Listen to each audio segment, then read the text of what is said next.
Okay, this says that we're live. Now all I have to do is figure out how to, let me see, invite people. Maybe.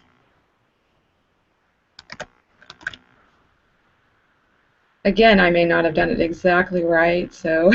It'll be okay. It'll archive to where it needs to go to, you know? That's right. That's right. You know? We're learning. It's been a while since we've done one of these, so. It has. It has. I'm excited to get back into doing it. Me too. So let's see how this works. Okay, share events. No, I want to edit the event. Sorry about that. Event options, advanced, show more options. Okay, let's try this one.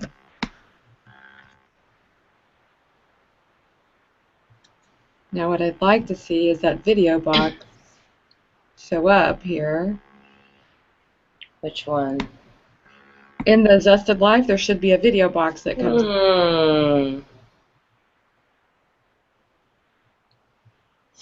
Well, considering Google's lag time, maybe we should. I don't see anything on mine either. I wish that you could come here and it would say, like start this event. Right. What I did is I went into. Right. Why don't they have that? Just like go right now. You're the admin for it. You make it happen. I went into Hangouts is what I did, and I clicked on Start a Hangout. Hangouts on air. Start a Hangout on air. Yeah. Okay. So here we are, but now no one knows how to get to us. Right. Unless I don't think so.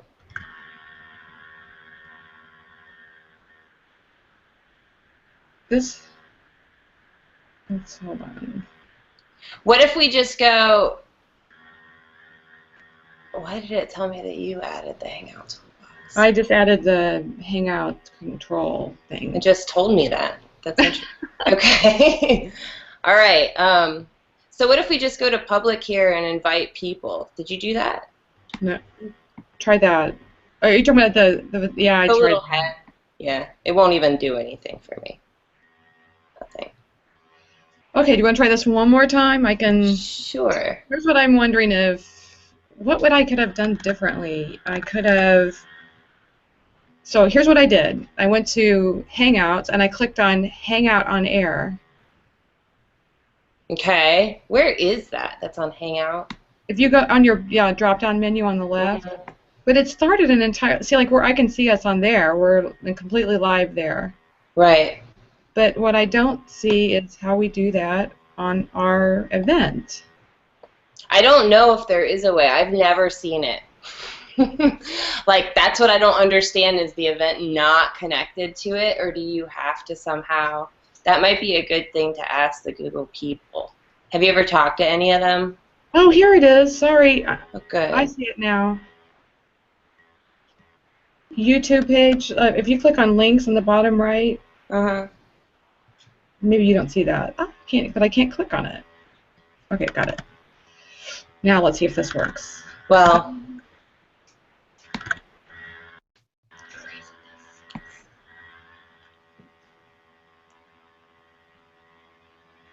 We'll have this down by next time. Definitely. Or the next time.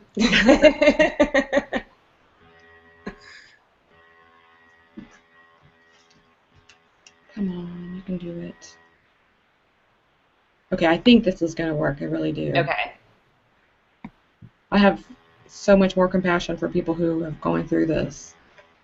Yeah, I don't. I'm like, like you say when you're watching them, and it's like, oh, I feel so. There it is. Do you see it? Yeah. Yay, we're here. Okay. Hi. All right. Yeah. Well, so sorry, everybody. Yeah. Welcome, everyone, to the Zested Life. I'm Allyson, and Marley is here with us today, and it's so great to have you here. Our mission today with the Zested Life is to connect with others that have a passion for living an inspired life that includes food, blogging, and creativity, and we're sure that it'll evolve over time, but for now, that's what we're working with.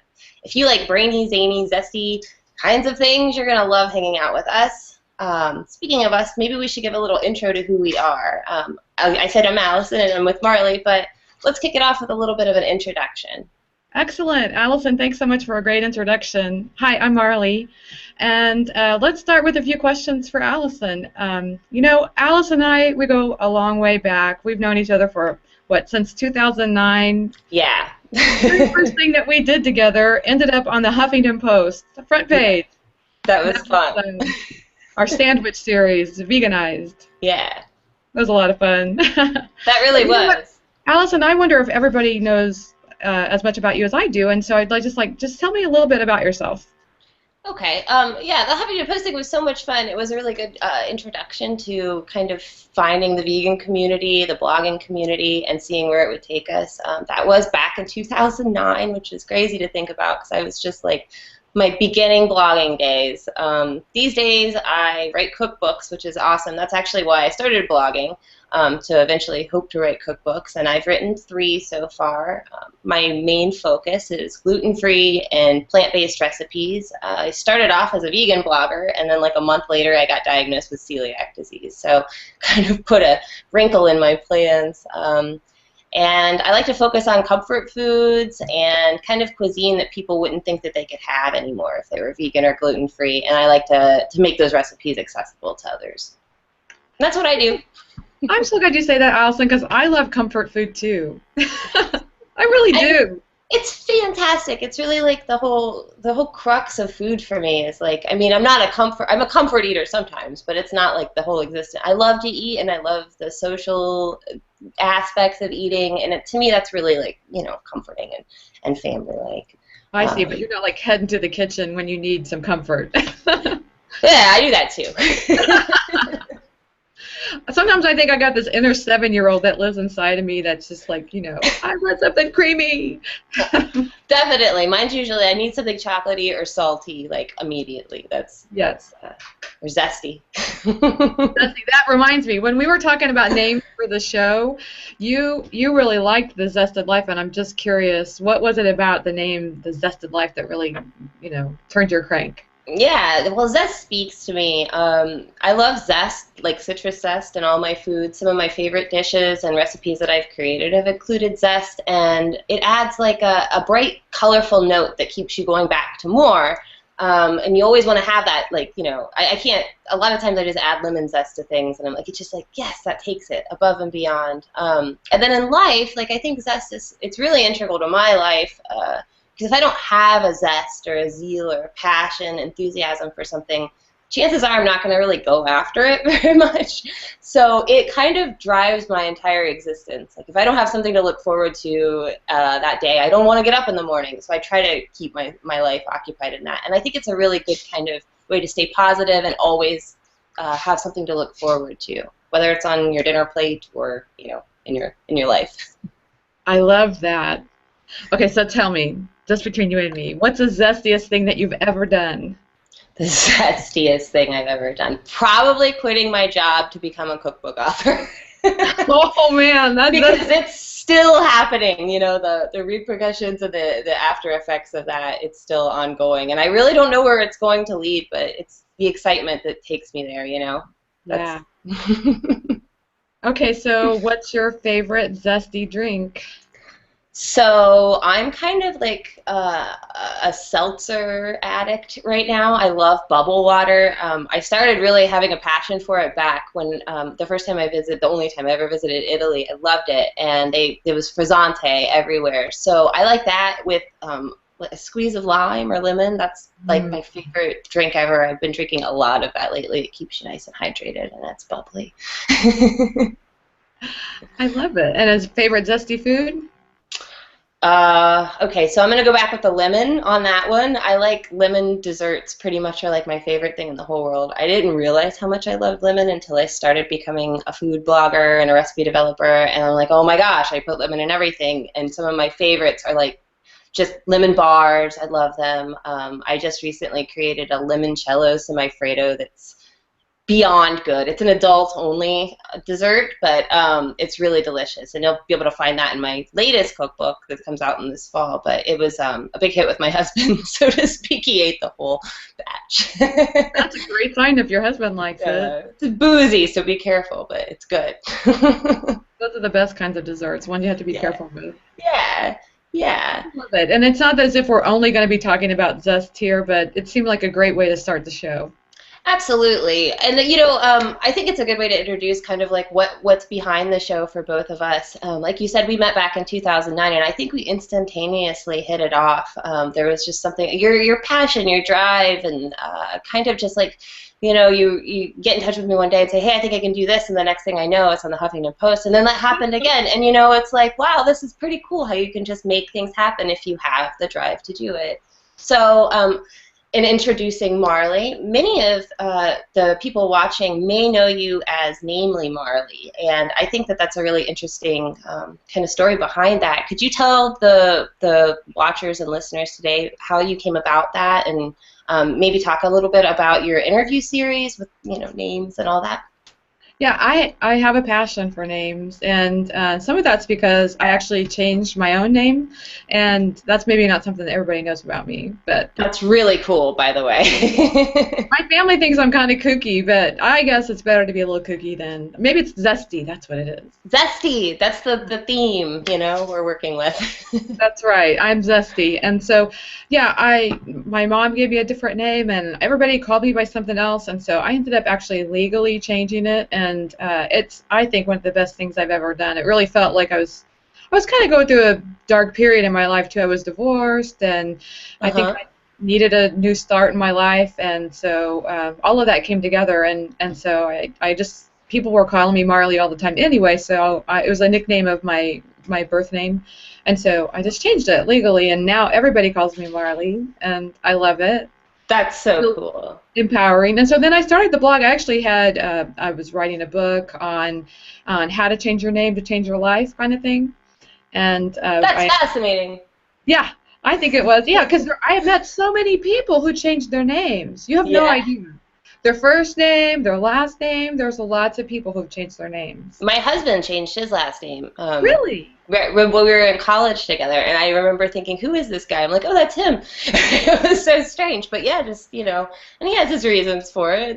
They're great, solid reasons. I always thought, how fun would it be to, I always, like, this is a secret of mine, I always wish that I started off my author career with a different name. You mean like a, you know, like a pseudonym, but like, you know, a real, like, you know, not really a pseudonym, just give myself a new name and start my career. Why not? Why not? A fresh start. Yeah. Well, you kind of did that because you changed your blog name. Yes, I have done that recently, but that's still my name. It's like, people can look me up on Facebook, and, you know. Now you're everywhere. Yeah. I think you should start a novel series, and in the novel series, it can be your pseudonym. There we go. There we go. We'll see how I take fiction. What would your name be? You know, I've always been partial to kind of old-fashioned names, but they're getting so named, like, hip now that it's not even that old-fashioned. But I've always, like, it's Julia Child's one of my favorite names. Julia. I love Sylvia. Like, really, I look at the people. Naomi. I like Naomi. Yes, that's a beautiful name. Edna. Like, I think all those names are so neat and unique. Nora's another. Nora is beautiful. Yes, that's such a beautiful name. I'm on the N words right now. I don't know why, but yeah. Yeah. So then that led you to, like, connecting with other people through your blog. How did that come about? When you changed your name, did you start your blog soon after that? I did. Well, like I said, I was writing this book, and I got an agent, and the agent suggested, well, you know how it is when you write a book. They want to know what your platform is, and so I didn't have one at the time, and he suggested that I start a blog, and then, of course, the big question is, what am I going to call this blog? And so we called it. What else?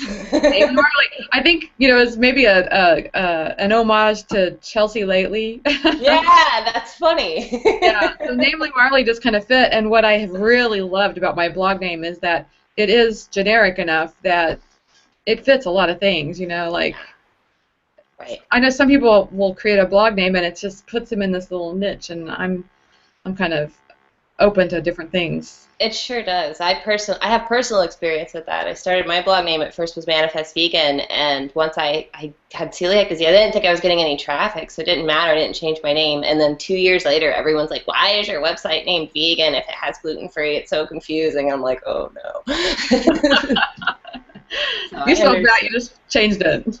yeah, I mean, it was like a year transition for me to like, is this a good idea? Is this a bad idea? I'm like, what? It doesn't matter. Like, I have to just do this because I can't live the rest of my life thinking, like, misleading people. A lot of people that were interested in vegan eating were really put off by all the flours I used. And I'm like, look, dude, you can use all-purpose. You can use whatever kind of flour you want. But nobody understood that in my header. It doesn't say that. So it was... Why do I have to go get this almond flour, right?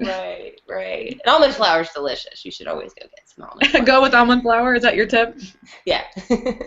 Well, we share that in common because I don't have celiac, but I definitely avoid gluten. Yeah. I don't have a lot of gluten. I have it sometimes. But. Is there a reason that you do that specifically? Does it make you feel better, or? Well, it's interesting. The longer I've been away from gluten, then it seems like I can have a little bit of it, and it doesn't bother me even more. So now it's really more self-control to stay away because I figure I'm better off if I don't have it. I feel better. I'm not as tired, and yeah. And with it becomes this issue. When I went gluten-free, I know we have a lot less prepackaged foods in the house that contain like over-processed white flour and stuff, which is a lot of empty calories in a lot of aspects. So in that respect, it's kind of like when I went vegan, it was like I had to restock all my shelves and stuff with like healthy foods, and I didn't have the junk food that I would necessarily go back to, and I would eat healthier, I'd feel better. I think it really makes you explore, like a different way of eating. Is that something that you found to be true? Yeah, absolutely. I mean, like you mentioned, that almond flour is delicious. I don't think you would even know that if you didn't try something different. Right, exactly. So, okay, so on to my second question I had for you. The food, everyone's a foodie these days, like it's so ever expanding, like so many food blogs, so many Food Network TV shows, How did you come about what drew you to food? You're a wonderful food photographer, you make delicious recipes, and you're really connected to the food world. How did you get into doing that? Was it something that you always liked to do, or were you kind of a late bloomer? Like Julia Child, I think that she said she was like 30 years old before she realized how much she loved food, and like, that's so interesting to me. How did it come about for you?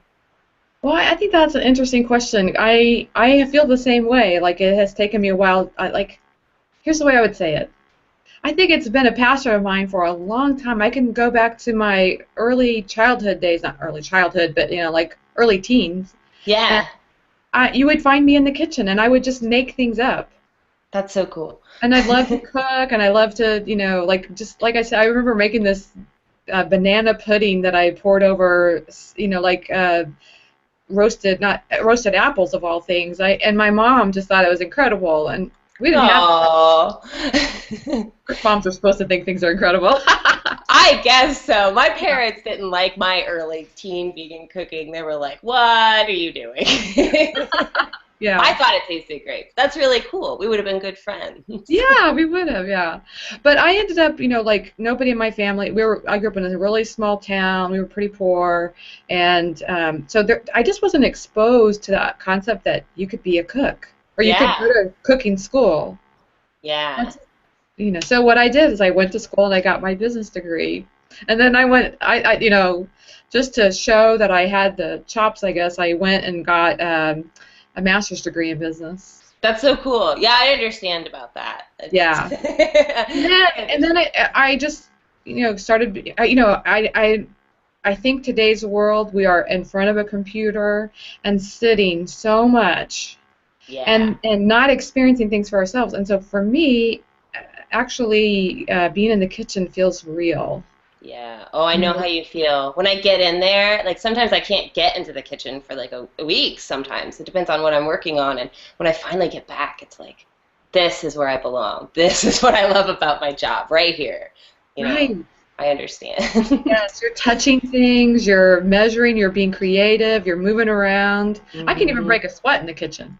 Yeah, definitely, definitely. And it's a good feeling. You feel like accomplished at the end of the day. Even if you just made one recipe or like half of one or failed, like even when I fail at my recipes, I'm like, this has been a good day. I've learned so much. Well, So that's where you and I are different because I think you said that you actually even like to do the dishes yourself. I'm always looking I love the dishes. Yeah, bring I somebody do. else in and get that done. I make my son help me all the time because it's like, there's just only so much that I can possibly do, and sometimes the dishes are not high on my priority list. But it's really nice, like in the mornings when my kids are gone. It's like, oh, I'm just gonna do the dishes. This is gonna start my day off right. It's like a meditation exercise for me or something. Oh, that's so cool. And again, you're standing up and you're doing things. That's nice. Right. The water is a nice sound. Hmm. Very good. Yeah. So, okay. So, speaking of zest, since that's the topic of our whole show, what's your favorite type of citrus fruit? I'm going to say something that sounds pretty strange, but I actually love the grapefruit. Yeah. I, I I like grapefruit too. I love Fresca. I mean, and it's a grapefruit Yes. flavored, but Yes. I don't get them very often as much as I would if. But maybe that's because I like them. I like them so much that I don't want to ruin that. I just have them from time to time. I understand totally. Over here in Philly, where I'm at, we have these Heller grapefruits that come in season, and they were in season maybe it was like 3 or 4 months ago, and I drank like this much grapefruit juice a day for like weeks straight, and then they were gone. They was known to be found, and I was like, this is a good thing because then when the grapefruits come back in season, I will have them. I love grapefruits too. Why do you think we don't cook with the zest of the grapefruit very often? That's a good question. I've done some experimentation with Me too. grapefruit juice and grapefruit zest, and a lot of my recipe testers are like, "Ugh, let's just go with lemon," or and so I think The lime. I'm like, okay, I have to, but I do like it in a lot of things. I think, and it's delicious. And again, seltzer water or like Fresca, I used to love that when I was a kid. It's so good. It's like the perfect blend of an orange and a lemon. That's what I Yeah, think. tangy. Yeah, yeah, Yeah. it's good. So, do you have anyone in particular who you find inspiring for leading a zested life? Well, it's interesting that you asked that question because I was at a meeting yesterday where there was a moderator, and I don't know. Do you like meetings with moderators? I don't know. It was Yeah. break into small groups and all that stuff. And anyway, they asked the question, who's your who's a role model that you're thinking of right now? And I don't know why. Out of the clear blue, I thought of Sally Ride. Oh, yeah. Yeah, and Yeah. my daughter wanted to be an astronaut, and she also was interested in engineering. Really? That's so Yeah, cool. she's not going into science at all right now, but that's okay. So we actually went to a conference or this is a thing for girls in engineering, and she got to meet Sally Ride. Isn't No way. That's so neat. that cool? That's Yeah, cool. right here in Kansas City. That's so cool. Kansas And City's a great city. I hear so many great things about it, so that's so cool. yes, I guess we were just recently named one of the top, foodie places and I believe cultural it. epicenter. Cultural Yeah. It's cool. There's a lot of great people that come out of that city too, so has to say something. You know what I mean? That's right. Yeah. And so my daughter got to meet Sally Ride. So I think right now I'm thinking of her just because, think about the things that she did. Like, amazing to be a female astronaut, to leave to do it, I don't know, to fly in space. That's just amazing to me. So Yeah, I'm inspired by that. that's cool. That's How cool. about you? Do you have a favorite zesty role model? Gosh, mine are kind of depressing. I had like I love Sylvia Plath, and that's not up for discussion in that regard. She's not really We can talk about inspirational that. to me, but she is. But kind of like so. I like the women that have you seen this Cosmos series? Yes, love So those. like what my favorite part of the whole thing is, it's like first I'm obsessed with that kind of stuff. Like that whole like big picture thing, I love it. But then when you get back down to the earth and you see all these great movements in science and all these discoveries that have been made, one of the things that speaks to me most is there's always this group of women in the background that have done a lot of the work and a lot of the research and a lot of the stuff. And even though it's 2014, I still think that the scientific community is a lot like that. and I'm trying to pursue a master's degree in nutrition to, again, like become a qualified person to speak about nutrition, because I love food and, all that stuff. But I always think about those women in the background and how, they've really made the big moves and the big steps and everything. And I think they're really the most inspiring people for me, because they weren't seeking, they couldn't get, the notoriety or the fame. So they were just doing it for the simple pleasure of figuring these things out. And that's where I'm at right now. I'm thinking of them. That is so cool. I mean, it immediately made me think of the latest novel by Sue Monk Kidd. Do you know her? Oh, it's a great book, and I can't think of the name of it right now, but it's all about how women in history have kind of been left out. Yeah, I wonder why, but we're changing that. That write the history books. Yeah. So, I would love to see like that change, and I think that's what's really intriguing to me about the food world too, because also the food world is very men dominated, and I love men very, very much.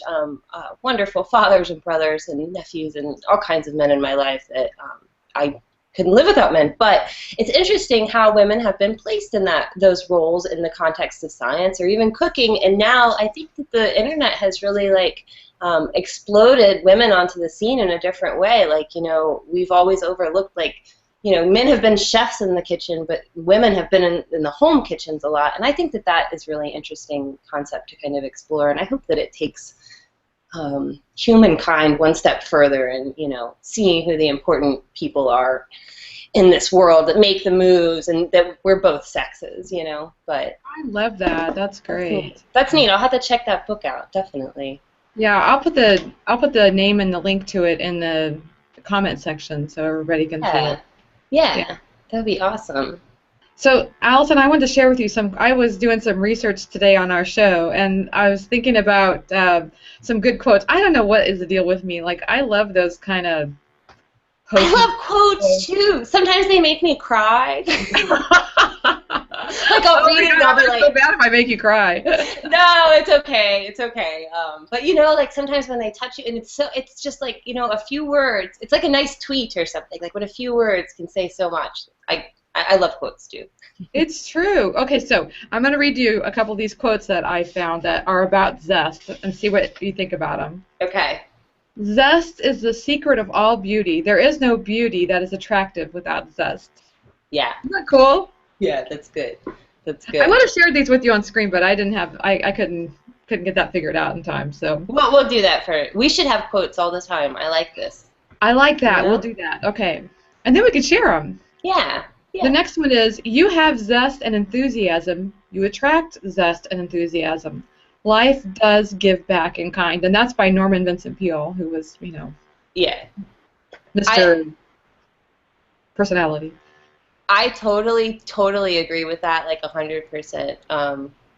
I love to, that's one thing I guess that goes with what I was saying about the zest. It's I feel like if I live a zesty life, if I try to put out that vibe, then others will maybe they'll pick it up a little bit, because I know when I'm around people that are very zesty, I feel a little invigorated.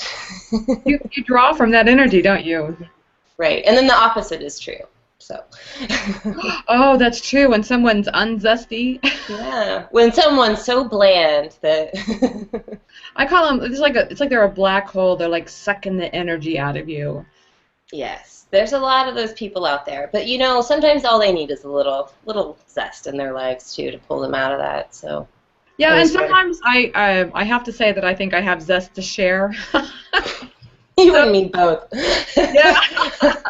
I'll give you a little of my zest. Yeah. I'm not going to give you more than I can, but I'll give you some. Teaspoon or so. A teaspoon of zest, I like it. The zest of one lime, that's what I'll give you. Yeah, exactly. Which equals a teaspoon. So. Yes, that's right. So here's the other one. True happiness comes from the joy of deeds well done, the zest of creating things new.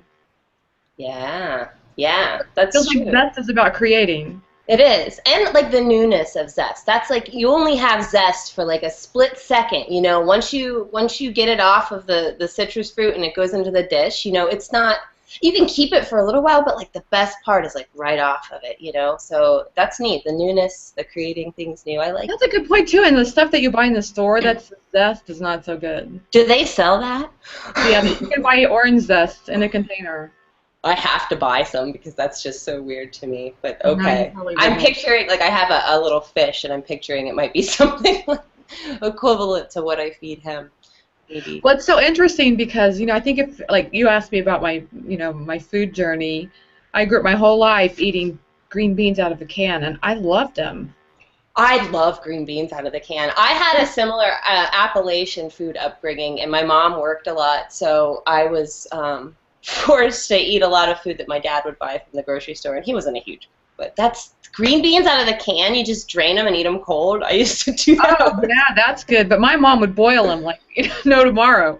Oh, I bet that's good too. I bet It has its moments. But once I discovered the fresh green bean and sauteing it, and oh man, that's like the flavor comes alive. So that's the same thing about the orange zest that I would tell you. Like, you can buy the orange zest in a little container. You can sprinkle it out over some things, but there's just not as much flavor to it. Right. That makes sense. We don't want any canned orange zest. So that's what I really like about the idea of the show, Allyson, is because I feel like I pay attention to a lot of productivity stuff, and a lot of it is this kind of language like being driven and conquer your day and dominate your morning, and there's all this kind of language, and go out and take it. Yeah that's right. Put a flag in it, and right. And I really like this idea of zest and passion, and to me that's like a way of being productivity and productivity oriented, but at the same time doing it from this place of I'm passionate about this. Yeah, and of taste, right? We all have to keep the taste, and it's subtle taste too, to have that zest in life. A lot of people might, they might just see it as empowering to kind of go after things that you want, and others might see it as, invigorating or inspiring. But it's not about that drive that must dominate and conquer. And I don't feel like that either. I like that you related to that. Yeah, great. So, well, I guess that's it for our show tonight. Do you have anything else to add, Allyson? Well, we hope to do plenty more.